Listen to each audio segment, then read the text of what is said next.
Hello, and welcome to today's session where we are sharing strategies for instructional coaches. Today's session is how chewing the cud, the KUD, can elevate your coaching impact.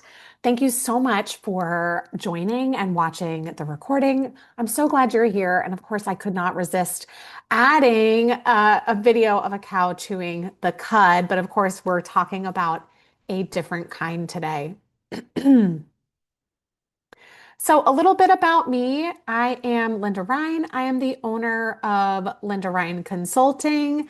Our company supports schools and districts with improved literacy and instructional coaching systems while honoring the people in them. We care deeply about the fact that education is a human profession.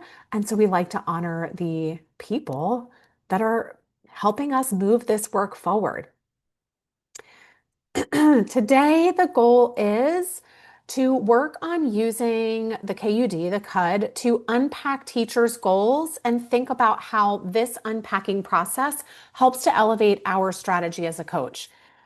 There is a handout related to this, and that will be available for you in the YouTube description, or you're welcome to reach out to me and I'm happy to provide a copy. So there are some spaces in there, but so we're going to think about applying this unpacking strategy to school improvement goals or teachers' goals, and then use that to develop what is our plan for coaching in support of that. Now, you may already be familiar with this term unpacking, but let's kind of level set and make sure that we're all using the same language today. So the KUD is an acronym which stands for know, understand, and do. And we typically in schools use this language when we are unpacking standards or unpacking learning targets. And we're specifically often thinking about those in terms of our students. What do we want students to know? What do we want students to understand? And what therefore do we want students to do?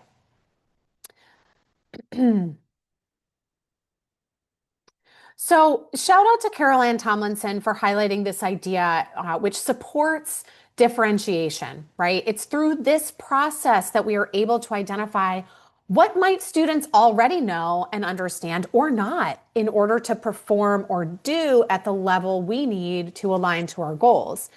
So, therefore, we're able to better design instruction to meet students' needs when we unpack things with these things and unpacked and developed, right? When we develop clarity around these. So, for example, what do we want students to know? We might be talking about facts, vocabulary, definitions, places or information, maybe even prerequisites, right?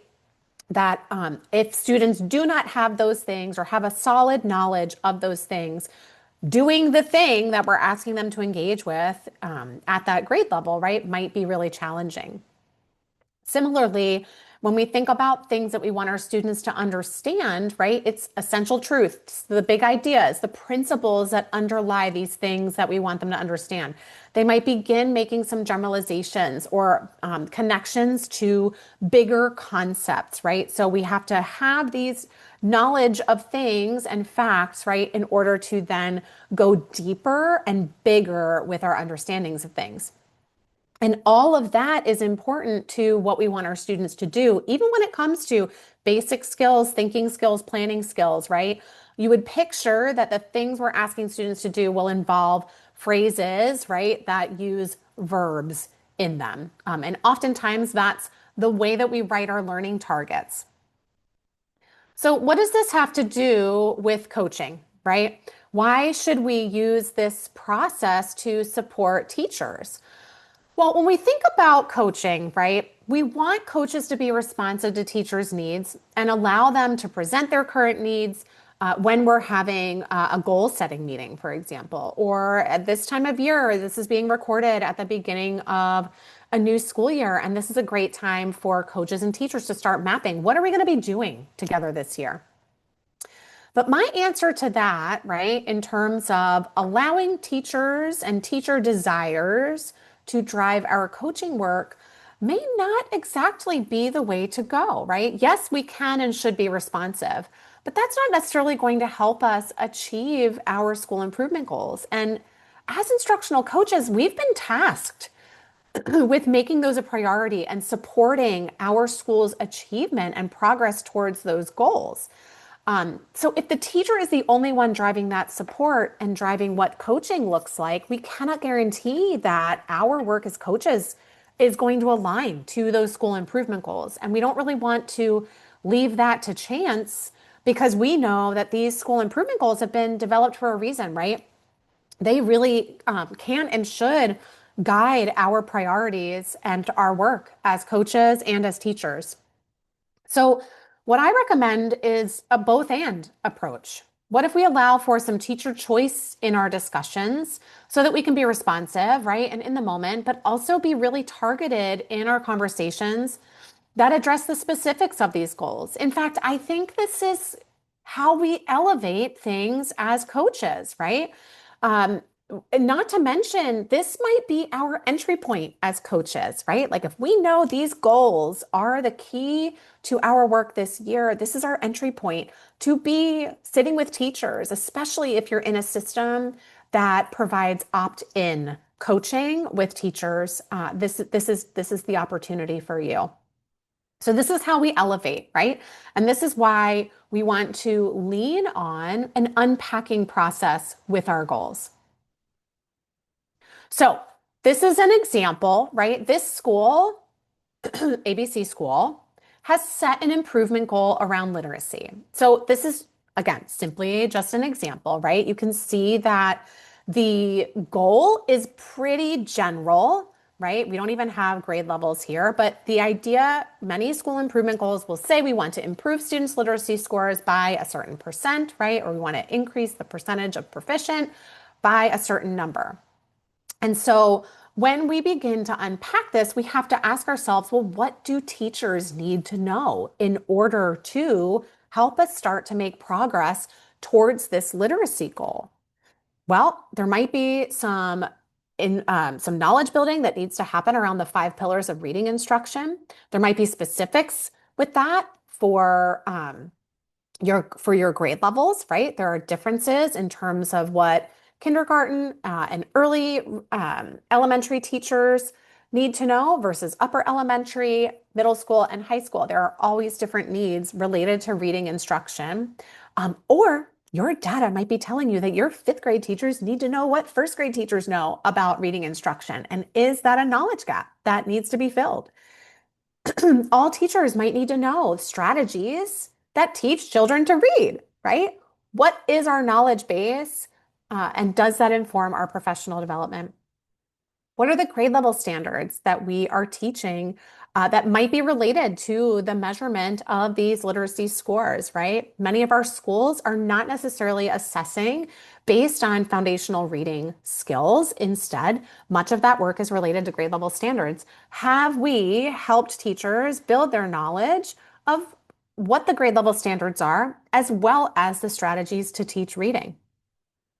Do teachers know the types of text to use based on the grade levels that they're supporting or who their readers are in their classrooms? Do teachers know student data points? Do they know what to do with student data points, right? Um, so then this starts to lead us into the understand. You can see that these go a little bit deeper.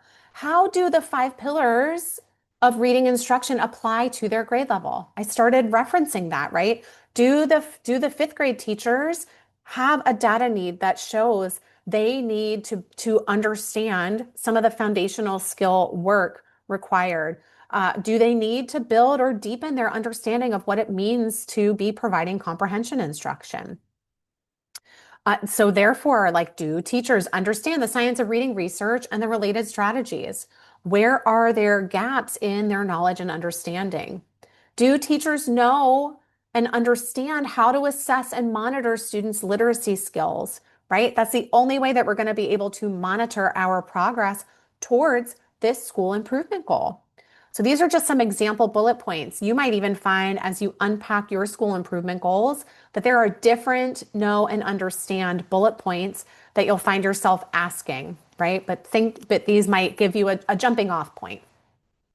When we think about what teachers need to do in order to improve students' literacy scores, right, in this school improvement goal, well, we need to know that they have to provide core reading instruction, right? Universal Tier 1 instruction is the number one place to start in terms of offering students what they need with high quality instruction. They might also need to teach data informed small groups, right? And that might be a part of your core approach, or you as a system might be looking at what are we doing to support our tiers across grade levels? You might be implementing a walk to read, etc., right? But there are different things that we can do. And we also need teachers to monitor students' progress because again, we want to know how are we doing for us to make progress with this school improvement goal. So now as a school, right, or as a coach or a leadership team, we might have unpacked our school improvement goal to identify like these are some important things. Well, what does this mean for me as a coach, right? Why does this information matter? Let's talk about it. The impact of unpacking a school improvement goal in this way now tells me as a coach, I have a clear plan for supporting teacher growth. I have some clarity in where my professional development needs to go to support teachers' knowledge and understanding directly aligned to this school improvement goal. It also allows me as a coach to differentiate my support in terms of achieving those goals, right? If I have teachers who have a strong knowledge base and a strong understanding, my coaching support of them will look very different compared to those that need a lot of support to build that knowledge and understanding. And remember, this may not have anything to do with experience. This is about assessing who is in front of us right now, right? You might be serving and supporting a veteran teacher who demonstrates that there is a gap in their understanding. And so that's not a negative thing. It's not a judgmental thing. It just simply is. And if we are making this literacy goal a high priority, then we are going to make sure that as coaches, we are identifying the gaps, we are supporting those gaps, and together we are collectively working towards this improvement goal. So when the teachers demonstrate needs aligned to that know, understand, and do unpacking, we know exactly how we can support. So if teachers' questions during a coaching meeting align with the knowledge, understanding, and do that we've unpacked with this literacy goal, we know exactly how to support as coaches while also being responsive, right? And if their questions don't align, we have an idea of where are we trying to be working with teachers, right? If as a school, we have identified this as a priority, we are able to, as coaches, to start asking questions about, well, what are you working on in literacy, right? What does that support look like? Let's talk about what your instruction looks like. And we can help to guide some of that conversation so that everything that we do is aligned. This also helps us develop that long-term professional development curriculum and therefore aligned resources, right? This might tell you as a coach, hey, you know what? During this next planning meeting with this grade level, I know we need to talk a little bit about phonemic awareness, right? And we need to have like a 10-minute professional development session or read this article or watch this video, right? To help teachers build and deepen their knowledge and understanding so that their instruction can be even more elevated and even more powerful. So, so what's what? When we think about this unpacking, right, this knowledge and understanding, these are the pieces that can help guide what our professional development looks like, right? Because this is what's going to help us determine where are there some knowledge and understanding gaps and what might we need to put in place that's going to support teachers' growth.